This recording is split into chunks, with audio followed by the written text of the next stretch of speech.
Conference आप यहां पर सुन रहे हैं, ये दरअसल बता रहे थे कि उनकी क्या बातचीत जेपी नड्डा और जितेंद्र सिंह के साथ हुई। तो ये हम आपको लगातार तस्वीरें दिखा रहे हैं, लेकिन हम ये तस्वीर भी आपको दिखा रहे हैं कि किस तरह से ये पैलेट गन पीड़ित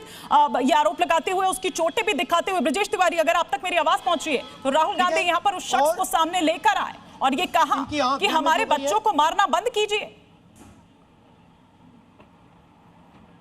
बिल्कुल, देखिए लगातार शुरुआत से यही मांग हो रही है। 20 तारीख की घटना के बाद से कांग्रेस या तमाम जो विपक्षी दल हैं वो इस बात को कह रहे थे कि छात्रों पर हमला किया गया, छात्रों को टारगेट करके मारा गया, छात्रों पे आंसू गैस के गोले छोड़े गए। लेकिन जो आज की ये प्रेस कॉन्फ्रेंस थी अहम इसलिए है क्योंकि पैलेट गन का इस्तेमाल करने की बात कही गई और जिस पीड़ित छात्र को राहुल गांधी लेके आए उसने अपनी पूरी बात बताई। उसकी आंख में चोट लगी है, आंख के बारे में बताया गया है कि वो बचेगी नहीं बचेगी, डॉक्टरों को उस पर तय करना है, उसका भी ट्रीटमेंट चल रहा है। लेकिन एक बार फिर से आज कांग्रेस ने यही दोहराया कि जिस तरीके से छात्रों पे हमले हुए, छात्रों को टारगेट किया गया, मारा गया, उनको कई चोटें आई, तो इस पर सरकार से एक बार फिर से उनकी मांग है कि इस्तीफा दिया जाए। लेकिन पैलेट गन को लेकर बार बार जोर दिया गया कि आखिरकार नौबत क्यों आई, आखिरकार इतने भारी तादाद में, भारी संख्या में छात्रों को नुकसान पहुंचा। हालांकि एक ही छात्र अब तक यहाँ प्रदर्शनकारी जो था वो आया था, हरियाणा का रहने वाला है, फिलहाल अभी वो राहुल गांधी के साथ ही है,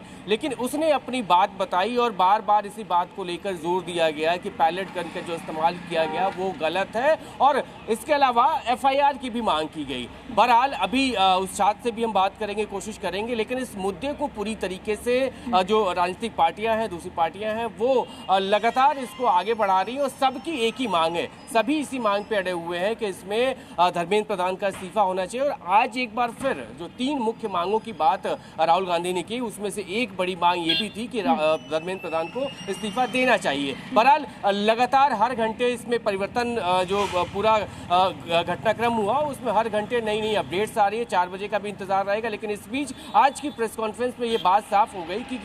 जो कांग्रेस इस मुद्दे को पूरी तरीके से, राहुल गांधी ये पिक्चर पोर्ट्रेट करने की कोशिश कर रहे हैं कि छात्रों को धमकाया जा रहा है, उनको मारा जा रहा है, लेकिन वहीं दूसरी तरफ सरकार ये पिक्चर पोर्ट्रेट करने की कोशिश कर रही है और आज की इस तस्वीर से दिया भी, खुद कहा भी कि सौहार्दपूर्ण रही, कि वो इन बच्चों को, इन छात्रों को ये कोई विरोधी नहीं मान रहे हैं, बल्कि वो उनकी बातों को सुन रहे हैं, मान रहे हैं और गंभीरता से ले रहे हैं।